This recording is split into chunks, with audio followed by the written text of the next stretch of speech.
కథలెన్నో చెప్పారు, కవితల్ని రాశారు, కాలాలు దాటారు, యుద్ధాలు చేశారు. ప్రేమలో తప్పు లేదు, ప్రేమలో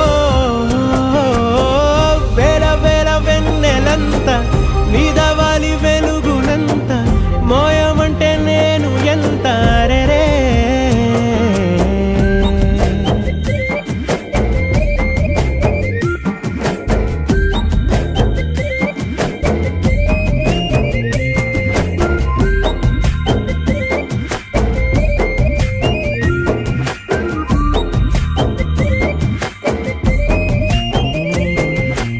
ఆకాశం తాకాలి అని ఉందా, నాతో రా చూపిస్తా